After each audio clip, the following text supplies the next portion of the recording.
As Russia amasses troops on the Ukraine border and Putin talks about invasions and World War III, it is worth contemplating these developments from the viewpoint of Catholic prophecy, particularly the events at both Fatima and Medjugorje. The possibility of all-out war is real.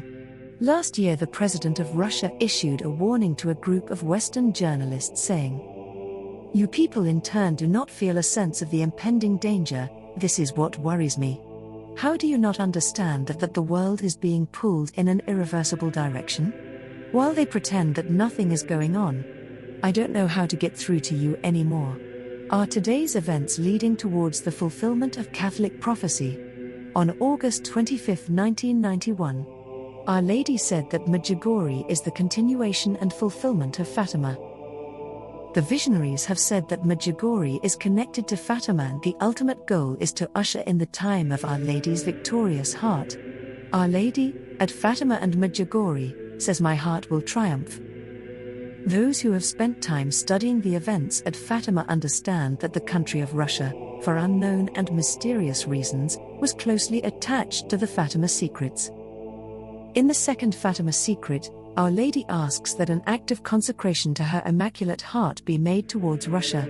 She warned, quite literally, that the consecration could determine the future of the world. Our Lady said that Russia needed to be consecrated or there would be severe consequences. Our Lady said Russia would err if the world failed to act. The consecration was delayed, and this led to the rise of atheist communism and a worldwide attack against Christianity. Then in 1981, just 1 month after the attempted assassination of Pope John Paul II and at the height of atheist communism, Our Lady began to appear to 6 children in the communist country of Yugoslavia.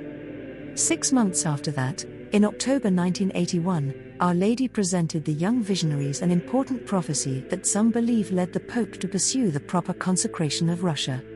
Our Lady told the visionaries that Russia will come to glorify God the most, the West will make civilization progress but without God, and will act like their own creators. These words from Our Lady were documented by the great Marian expert Father René Laurentin. Bishop Nilica, a close confidant of Pope John Paul II, shared this story with an Italian magazine that brings light to Our Lady's Russia prophecy and why he wanted to move forward with the consecration. The Pope continued to speak, and he showed me a book about Medjugorje written by René Laurentin. He started to read some chapters and he underlined that the messages of Medjugorje are in close relationship with those of Fatima. Look, Medjugorje is a continuation, an extension of Fatima. Our Lady is appearing in communist countries primarily because of problems that originate in Russia, said the Pope, who already took this as a mission of his pontificate. This is why I immediately understood the connection. Then on March 24, 1984, Pope John Paul II successfully completed the act of consecration of Russia to Our Lady's Immaculate Heart. What followed was an astonishing sequence of events as atheist communism collapsed. The Berlin Wall fell and the Soviet Union's flag came down on Christmas Day 1991. So fast forward to today and to the rising tensions between the United States and Russia, and again we see, in an incredible way, that the prophecies of Fatima and Medjugorje continue to be relevant by predicting the future in an unprecedented way. A Vatican insider, who claims to have read the third secret of Fatima, Father Martin Malachy, in a radio interview with Art Bell in 1996 spoke of Russia in a surprising way that can be construed as confirming the Medjugorje Russia prophecy about a Christian renewal. The salvation for the world will start in Russia. Russia's role in the vision of Fatima is very important because if we're to believe the vision of Fatima, salvation for the world, the cure for the world ills, will start in the Ukraine and in Russia, and that was why the Virgin in the Fatima vision of 1917 was supposed to have spoken actively about Russia, and that Russia first of all has to be cured of her errors, and then she will help the entire world to get better and to cure itself of its sins. It's a very bizarre message in that sense, because one would have said that salvation was going to come from the West as we always think because we are Westerners, but no, according to the message of Fatima, salvation will come from the East, and particularly, from Ukraine and from the state of Russia itself, which is extraordinary.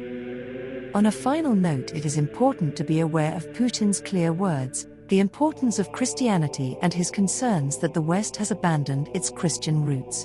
In a talk given by President of Russia Vladimir Putin at the Valdai Forum, he said, "We see in Europe and the United States, that is the West, have taken the way where they deny their own roots, including their Christian roots which form the basis of Western civilization. Faith in God is equal to faith in Satan. The people in the West are actually ashamed of their religious affiliation and are indeed frightened to speak about them. Christian holidays and celebrations are abolished or neutrally renamed as if they were ashamed of those Christian holidays. With this method one hides away the deeper moral value of these celebrations. And those countries try to force this model onto other countries, globally. I am deeply convinced that this is a direct way to the degradation and primitivation of culture. This leads to a deeper demographic and moral crisis in the West." Russia will come to glorify God the most. The West will make civilization progress but without God. The Queen of Peace, October 1981. Will Russia have a role in Medjugorje as part of the continuation of Fatima? Are today's dangerous events in Eastern Europe a sign of the coming fulfillment?